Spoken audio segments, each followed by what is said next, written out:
Good day, everyone. We will discuss community pantry movement by Filipinos during this time of pandemic. A concerned Filipino by the name of Ana Patricia Non set up a bamboo cart with vegetables on the sidewalk of Maginhawa Street in Quezon City, and this is how community pantries had started. This is just one of the exemplification of the bayanihan spirit that thrived among Filipinos during this time of pandemic. This initiative by none quickly grew as many took inspiration from it, and only a few days after, there were more than a handful active community pantries across the countries. That alone of none has helped 5,000 beneficiaries at one point only. Donations have been overflowing, and that they have shared them to 15 to 20 other community pantries. Magbigay ayon sa kakayahan, kumuha batay sa pangangailangan. This was the signage on the wooden rack of the first community pantry. Inspired by this idea of solidarity, several other individuals and groups all over the country started their own local community pantries. These initiatives have since become a source of hope for many, particularly for those who were left with meager to no aid during the extended COVID-19 lockdowns. Tenfolds and many unaccounted number of community pantries all over the country have then sprouted up. Now we are adopting the statement of the Ateneo de Manila University in support and defense of community pantries, published through their website on April 25, 2021.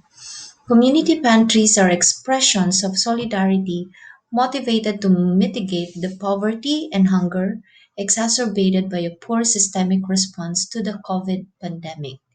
These initiatives have since become a source of hope for many, particularly for those who were left with meager to no aid during the extended COVID-19 lockdowns. Pope Francis in Fratelli Tutti reminds us that solidarity finds concrete expression in service, which can take a variety of forms in an effort to care for others. And service in great part means caring for vulnerability, for the vulnerable members of our families, our society, our people. In an address on April 11 this year, the Pope asserted that the sharing of goods is not communism, but pure Christianity. The pantries respond to the physical hunger of people and a simple desire to share goods, but also are a powerful sign of hope, awakening the spirit of kindness in all of us.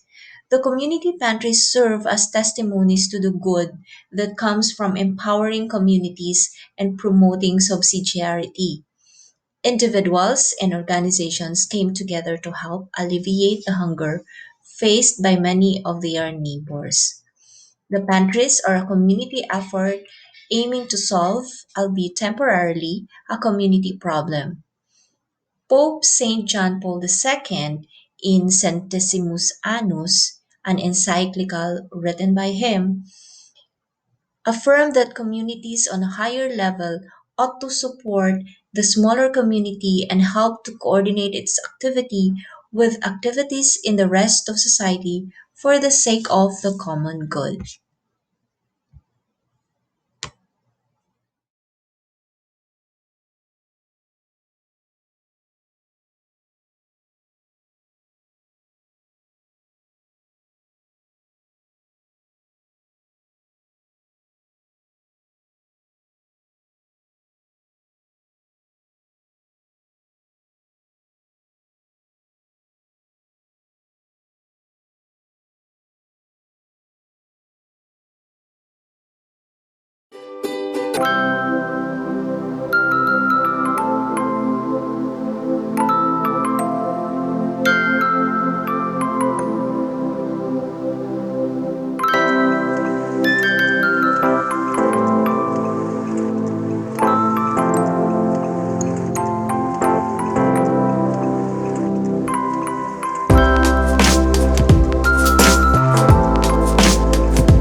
discuss with you about the negative as well as the positive perception of the Filipinos towards the community pantries. Now, as to the negative perception, I think the most obvious is when community pantry organizers were associated as communist. Okay? Pantries have been subjected to red tagging by these anti-communist task force officials amid alleged links of some organizers to communists. But this claim, up to now, is still not proven. So the red tagging, even at one point, forced one of the, in fact, the very first community pantry in the country, located in Maguinhawa, Quezon City, to temporarily shut down. So that was, I think, the effect of this red tagging, so-called red tagging, to the community pantry organizers. But because of this negative reaction of some government officials, these negative reactions, I would say, would lead to the positive outpouring support to the community pantries. So what it did was, instead of to dissuade or to threaten the community to replicate the good intentions of the community pantry organizers, this has in fact created a positive effect. And because of that, many were in fact inspired to organize their own community pantries in their respective towns or places. Now, particularly the legal community has been very vocal and has been very supportive of this community. In fact, none other than the IBP had been very vocal about their support towards these community pantries. The IBP has backed up the initiative of private citizens to distribute free food items and other essentials to the poor. So in a statement, the IBP President Domingo Cayosa said that such an initiative should be praised and not be a subject of profiling by the authorities. Because according to them, no law is violated when one feeds the hungry and helps the needy survive in this pandemic. Community pantries should be praised, not profiled. It should be replicated, not red tagged, supported, and not stopped. And because of this, many have followed through. In fact, different IBP chapters from all over the country have initiated doing their own community pantries in their respective places. Now, some lawyers have been inspired also to come out and be vocal in their support to these community pantries. They have shared their legal expertise and opinions to the public so that they can be encouraged to organize or not to be afraid if they have the intention or willingness to help. In fact, one such lawyer is none other than Attorney Chel Jokno, who happens to be the flag chairman. Now, he issued a rundown of one's rights and legal protection to assert when organizing or participating in the community pantries. He issued this. Now, Attorney Jokno issued some legal guidelines on pantry organizers, which are very helpful to those who would want to organize their own community pantries. So these are guidelines on what to do if ever some police officers would approach you, guidelines on what to do if questions are asked regarding personal information. So these have been helpful. And because of this, I think many more were indeed encouraged to organize their own community pantries. Now, on a personal note, I myself have a personal experience on organizing a community pantry. My office, it's a small office. Ako po at ang tatlo kong staff, including my husband and my brother, helped organize said community pantry. We were able to do it last April 23 and again on April 30.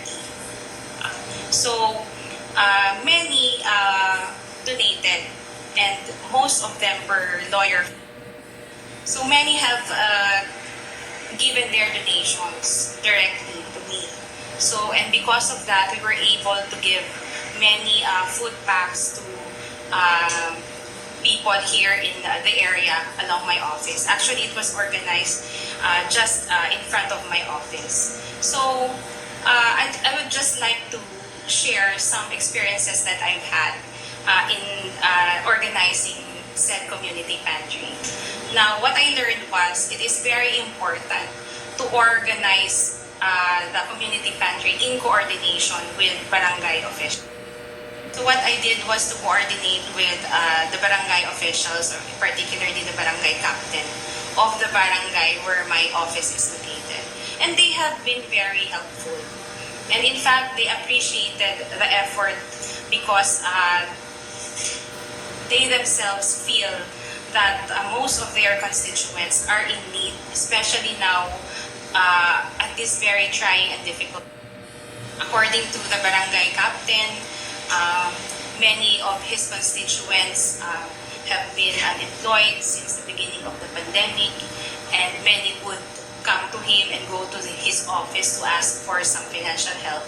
And he expressed his gratitude and happiness when I informed him that I would be organizing a community pantry. In fact, he said that in the barangay, I was the first one to organize. And it was through the help of the barangay that the distribution of the food packs was very organized. I experienced no untoward incidents. And to be fair, the people properly lined up just to get the food packs. And one thing that we did was, I think it was actually what you call a modified community pantry already.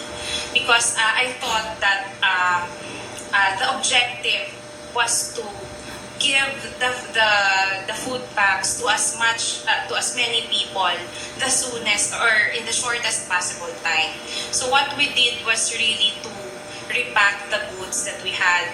We packed a kilo of rice, the canned goods, the noodles, etc. And we place it in an eco bag for ease and convenience of distribution. So what we did was just to place the repacked goods in the table, and then the people would line up to get one bag. So hindi na matagal, unlike the traditional community pantry where they are given the option on what to get. So they get a little of everything.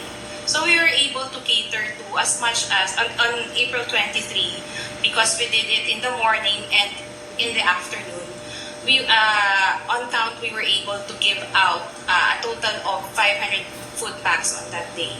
And on April 30, I think we were able to give out 300 food packs. So far, many are still willing to donate, but I felt that I could no longer sustain it because, as I've said, we are only 5 of us are helping each other in organizing. So I really do not have that manpower. Good thing the barangay provided security on that day. So they were the ones who actually maintained the peace and order during the distribution of.